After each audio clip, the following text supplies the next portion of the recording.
they're flickering low. As I sit here, staring at my shadow, another night with a glass in my hand, trying to drown the pain they don't understand. Oh, the whiskey ain't working tonight. Can't fix a heart that don't feel right. Every sip just brings her memory back, and the pain cuts deeper with every track. Oh, the whiskey, it ain't working tonight.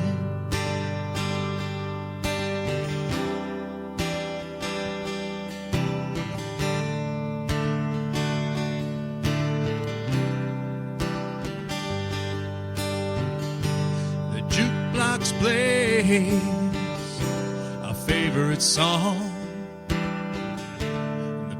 Feels colder as the night goes on. I tell myself I'll let her go, but the glass says things my heart won't show. Oh, the whiskey ain't working tonight.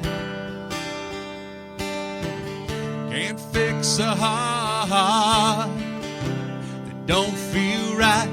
Every sip just brings her memory back, and the pain cuts deeper with every track. Oh, the whiskey, it ain't working tonight.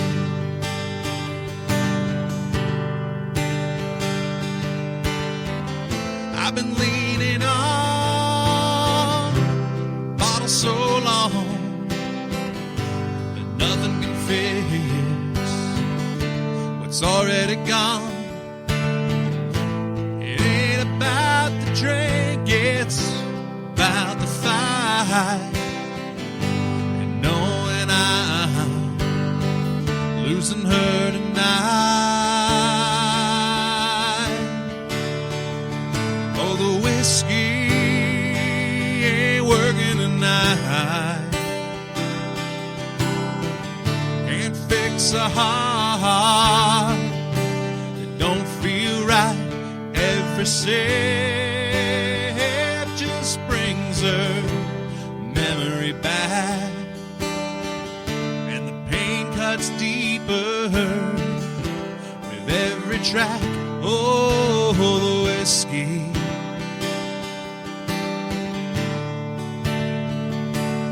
it ain't working tonight.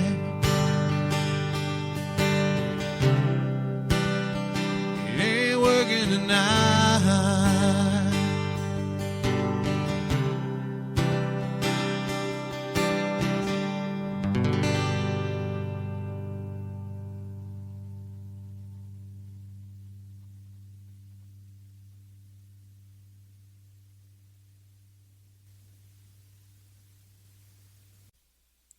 So I first want to talk about why I actually did this, okay?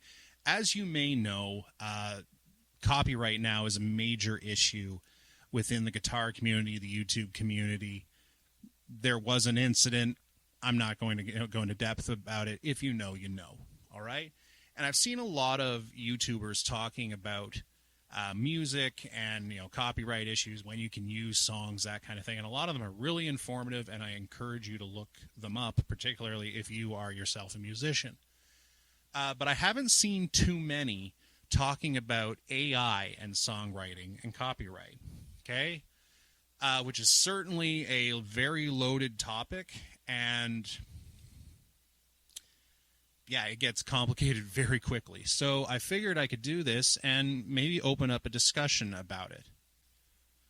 Now, before I really get into this, a bit of a disclaimer. I'm not a lawyer, okay? I'm a guy who plays guitar in a basement, all right? And don't take anything that I'm talking about as anything more than my ideas, my thoughts on the subject. I could be completely off base, and if I am, hey, let me know in the comments, okay? We're all friends here. I just want to open up the discussion.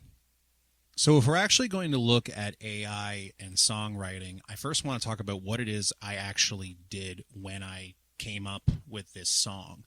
Okay? So I literally just went on Microsoft Copilot, completely free, anyone can access it, and I used the following prompt. Write me a country song with chords in the key of G called The Whiskey Ain't Working. Now, a lot of these choices were very deliberate. First off, I went with a title that, quite frankly, there are thousands, if not like hundreds of thousands of country songs that are about drinking in a bar to get over a woman. Okay? It's almost its own genre in itself. Second, key of G, very popular key, particularly in country music and acoustic music. It uses a lot of open chords. And I also used Microsoft Copilot because, again, unlike some of the other AI generating applications and websites and stuff, you don't have to pay for that one. I literally just went in there and I typed that. It kicked out a bunch of song lyrics, and the song lyrics had specific chords that they suggested to go with it. You can check the comments. I'm going to copy as much of that as I can. I'm not sure if it'll take it all because I think there's a word limit, but if it's there, fantastic. And then I took those lyrics and the suggested chords, and I did make a few changes, which you can see if you kind of match the words in the description and my actual playing that is in the video. So let's actually first discuss what is actually copyrightable when it comes to music composition. So according to easysong.com, which I'm going to include a link in the description, okay, you can basically break a song down into 5 parts, okay? 2 of them are copyrightable, the other 3 are not. So, the ones that are copyrightable, the melody.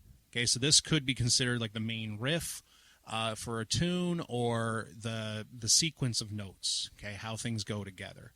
That part is copyrightable. Second thing that's copyrightable are the lyrics, okay, the specific words that are in the actual song.